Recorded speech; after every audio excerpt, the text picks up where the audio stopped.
الحمد لله وكفى وسلام على عباده الذين اصطفى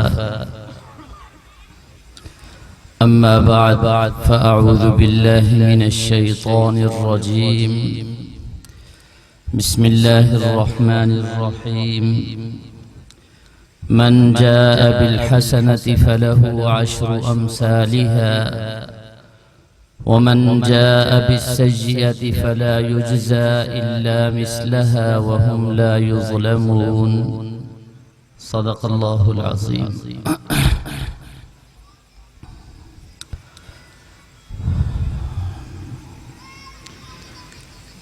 سٹیج پر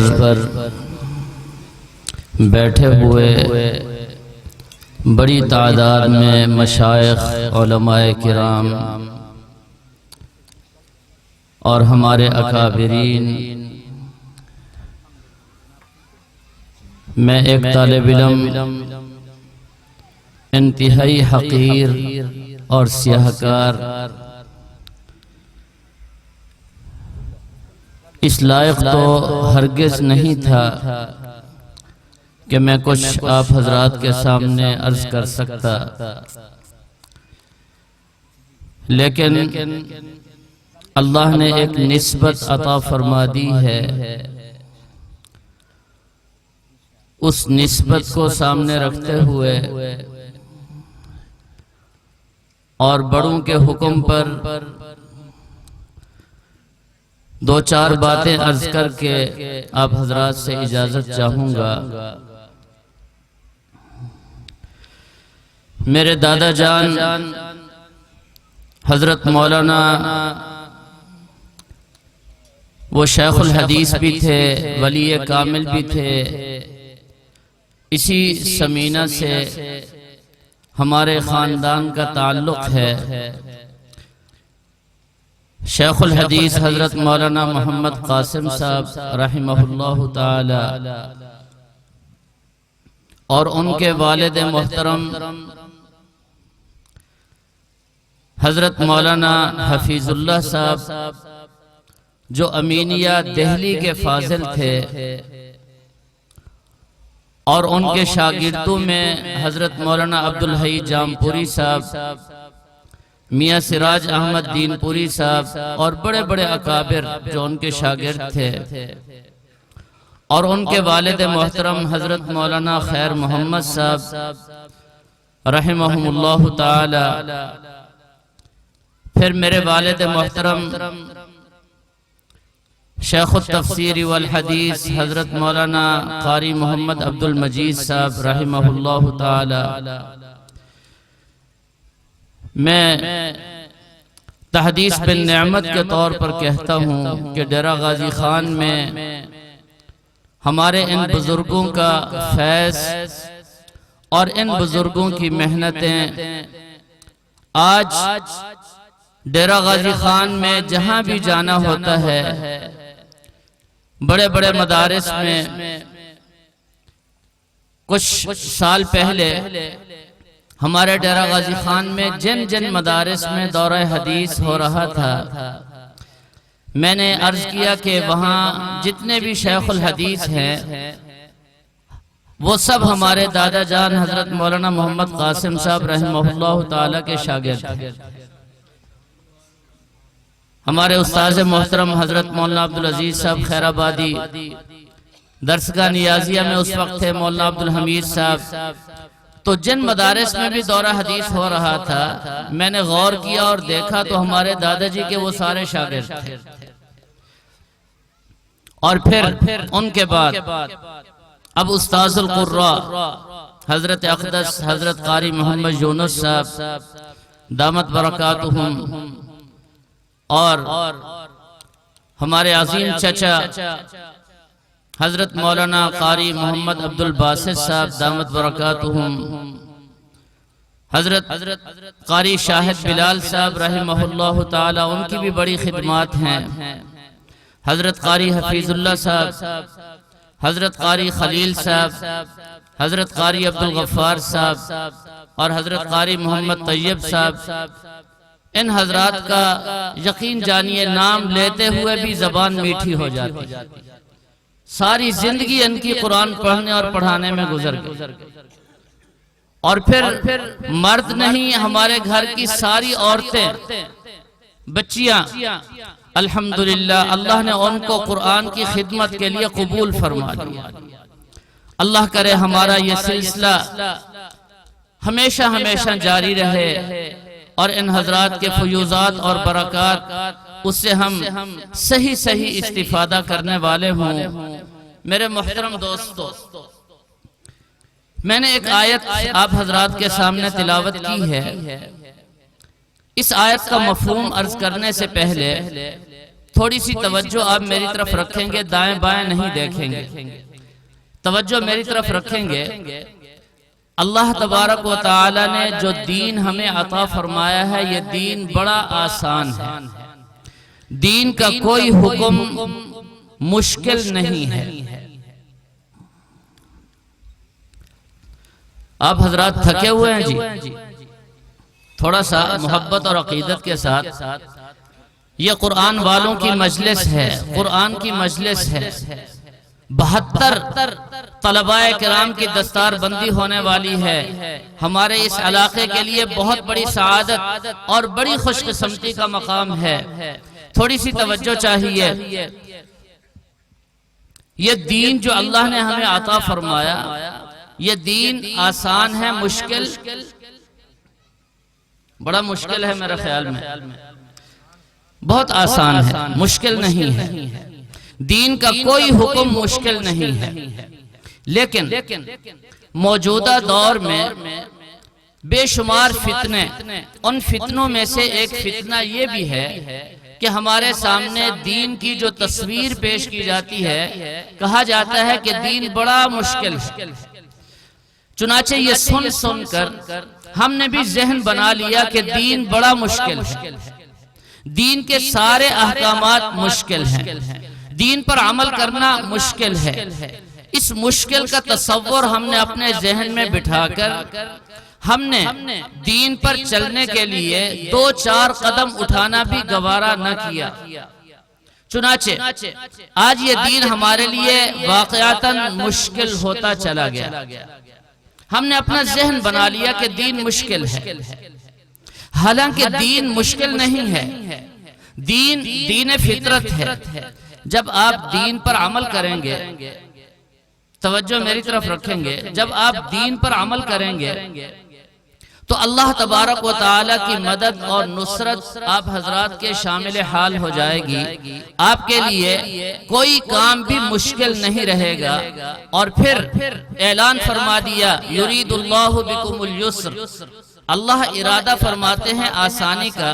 جب اللہ تعالیٰ اس دین کو آسان بنانا چاہتے ہیں اور اللہ نے ارادہ بھی فرما لیا، اور پھر رحمت عالم صلی اللہ علیہ وسلم نے فرما دیا، جب تم دین کے کسی حکم پر عمل کرو گے فوراً اللہ کی مدد، اللہ کی نصرت آپ حضرات پر نازل ہوگی اور آپ کے لیے وہ عمل کرنا بڑا آسان۔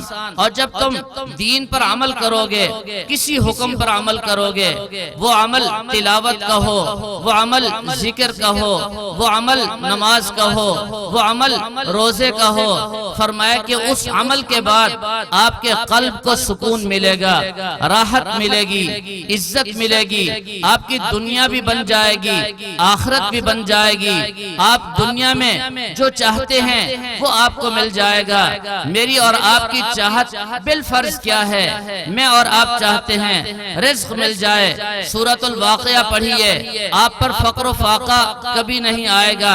آپ چاہتے ہیں کوئی مصیبت نہ آئے، کوئی پریشانی نہ آئے، کوئی ذلت نہ آئے، فرمایا آخری 2 سورتوں کی تلاوت کو معمول بنا لو، کوئی مشکل نہیں۔ میں آپ سے پوچھتا ہوں، مجھے بتائیے آخری 2 سورتوں کی تلاوت کیا مشکل ہے؟ کتنا وقت لگتا ہے؟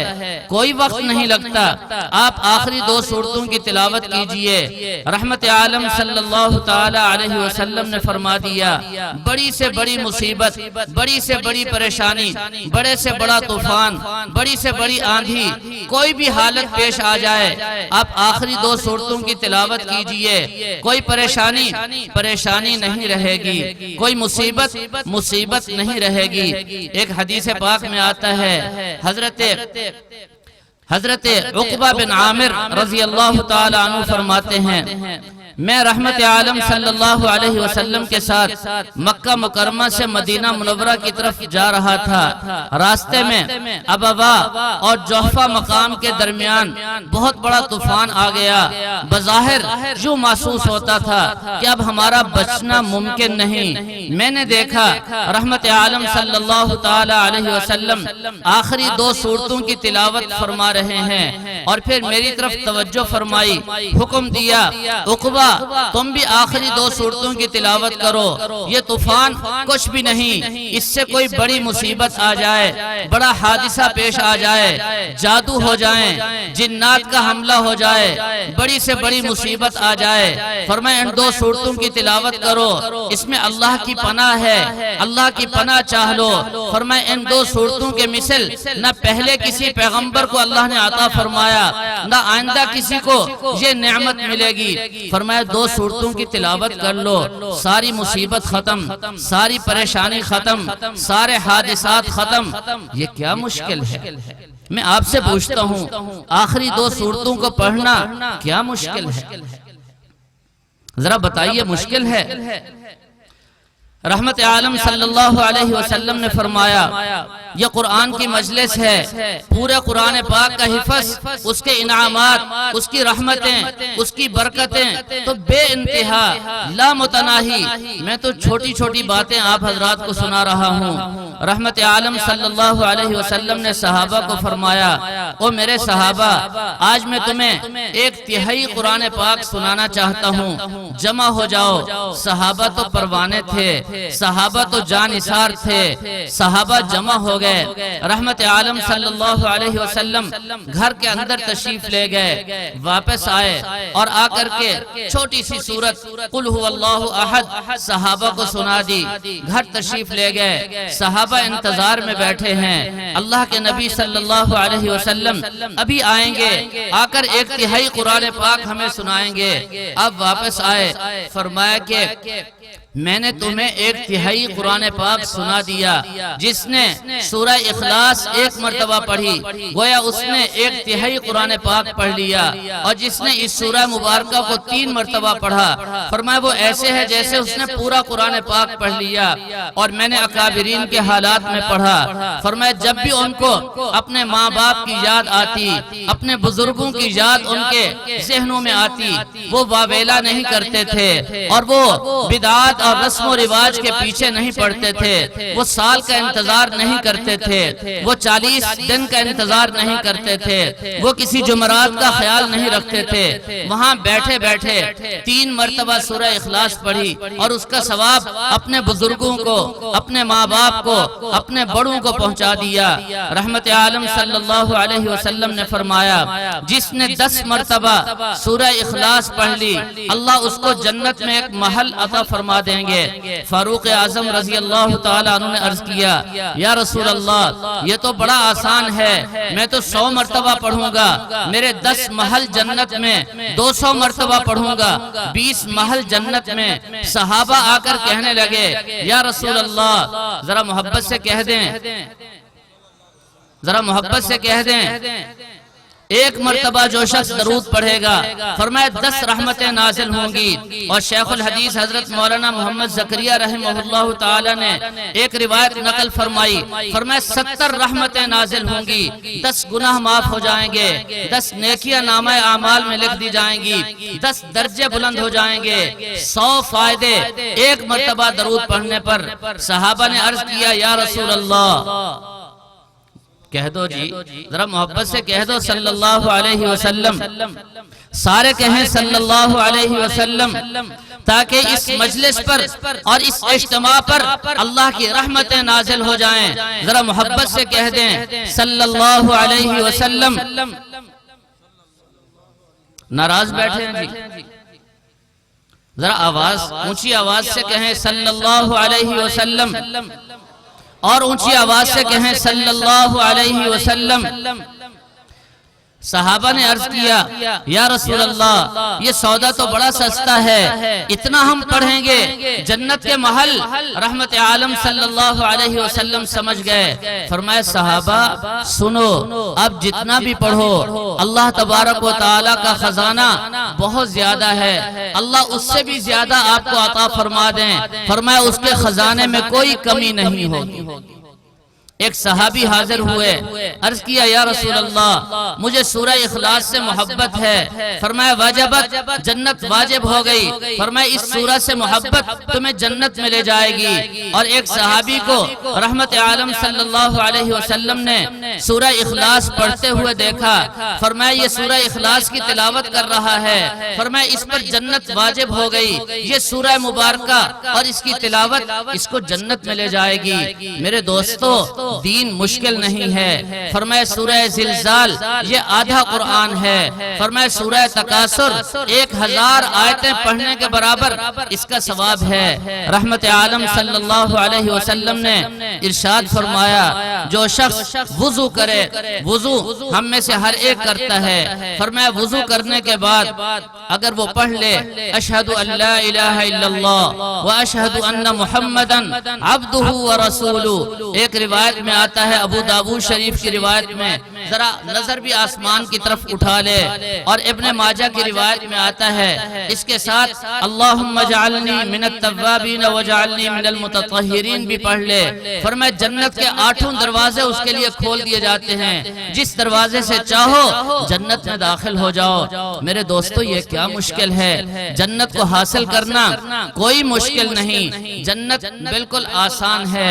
رحمت عالم صلی اللہ تعالی علیہ وسلم نے ارشاد فرمایا جو شخص نماز کی پابندی کرے گا، حدیث توجہ چاہیے، جماعت کا اہتمام کرے گا اور پھر صف اول کا اہتمام کرے گا، فرمایا ان اللہ وملائکتہ یصلون علی الصف الاول، اللہ اور اس کے فرشتے رحمت نازل فرماتے ہیں پہلی صف میں آنے والے، پہلی صف کے اہتمام کرنے والے پر۔ اور ایک حدیث میں آتا ہے رحمت عالم صلی اللہ علیہ وسلم نے ارشاد فرمایا، رحمت عالم صلی اللہ تعالی علیہ وسلم نے فرمایا اگر میری امت کو پتہ چل جائے صف اول کا اجر و ثواب کیا ہے، فرمایا لڑائی جھگڑے شروع ہو جائیں، قرعہ اندازی ہونے لگے، جس کا قرعے میں نام نکلے وہ اگلی صف میں کھڑا ہو۔ اور ایک حدیث میں فرمایا کہ رحمت عالم صلی اللہ علیہ وسلم صف اول والوں کے لیے 3 مرتبہ استغفار فرماتے ہیں اور پچھلی صف والوں کے لیے 1 مرتبہ استغفار فرماتے ہیں۔ رحمت عالم صلی اللہ علیہ وسلم کا صف اول میں آنے والوں کے لیے 3 مرتبہ رحمت اور مغفرت کا دعا کرنا یہ کوئی معمولی واقعہ نہیں، بہت بڑی نعمت، بہت بڑی فضیلت ہے میرے دوستو۔ لیکن سنیے ایک حدیث میں آتا ہے رحمت عالم صلی اللہ علیہ وسلم نے ارشاد فرمایا ایک آدمی آیا، اگلی صف کا ثواب اس کے ذہن میں ہے، فضیلت وہ سمجھتا ہے، لیکن وہ اگلی صف میں گھسا بھی، گھسنے کے بعد وہ اس لیے پیچھے آ گیا کہ میرے مسلمان بھائی کو تکلیف نہ ہو، جگہ کی تنگی کی وجہ سے، یا میرے کپڑوں میں بدبو ہے، پسینہ ہے، میری وجہ سے کسی مسلمان بھائی کو تکلیف نہ ہو، فرمایا وہ پچھلی صف میں آ گیا۔ جب وہ پچھلی صف میں آیا رحمت عالم صلی اللہ علیہ وسلم فرماتے ہیں اگلی صف میں امام کے پیچھے کھڑے ہونے والے کو جتنا اجر و ثواب، جتنا فضائل و مناقب ملنے والے ہیں، فرمایا اس کو جو پیچھے آ گیا اس سے دگنا اجر و ثواب اللہ تبارک و تعالی عطا فرمائیں گے۔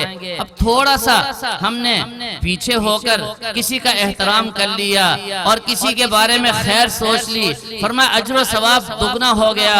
اور ایک حدیث میں فرمایا رحمت عالم صلی اللہ تعالی علیہ وسلم نے ایک آدمی مسجد میں آیا، نماز میں خلا تھا، صف میں اتصال نہیں تھا، تھوڑی سی جگہ بچی ہوئی تھی، اس نے خلا کو پر کر لیا۔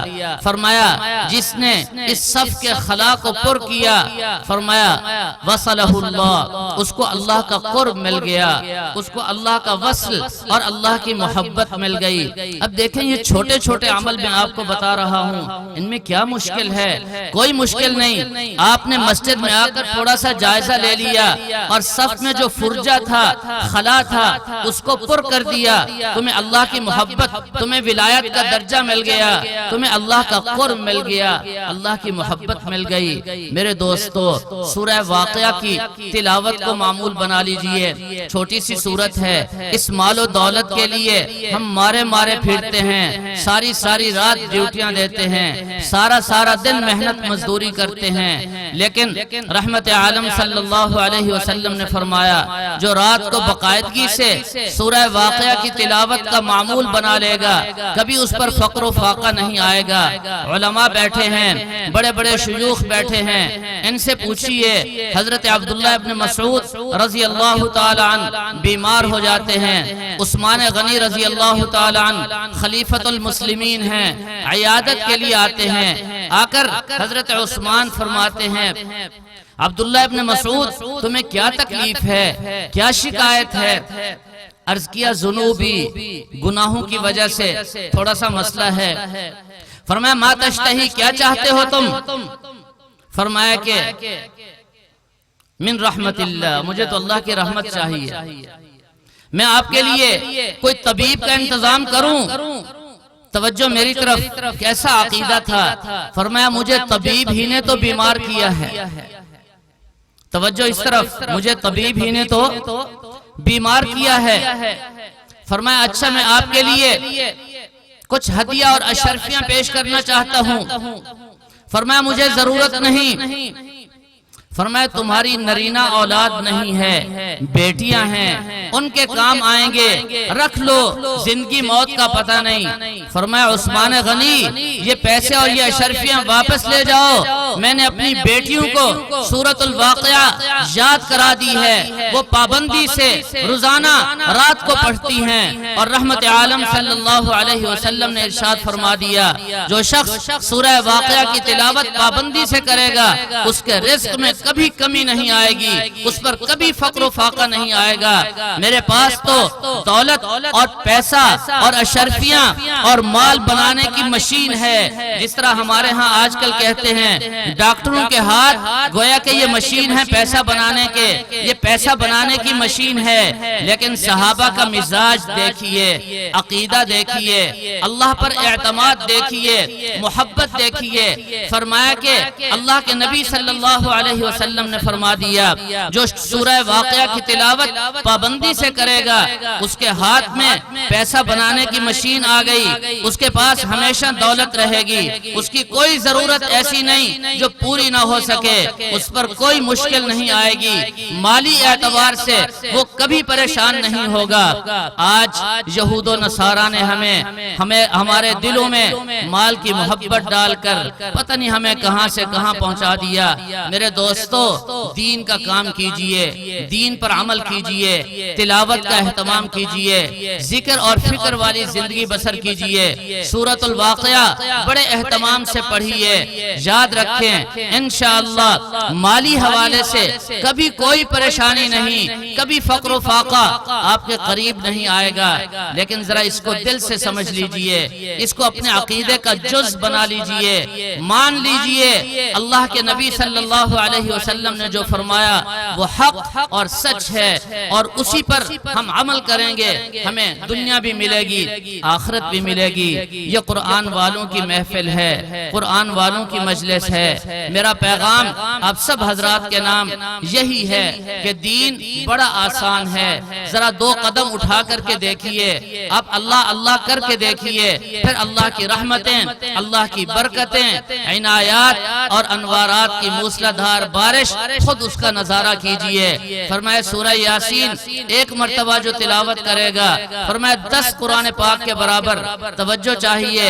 فرمایا جو پابندی کرے گا اس کے سب سے بڑے مشکل ترین کام فرمایا اللہ اپنے سپرد فرما لیں گے۔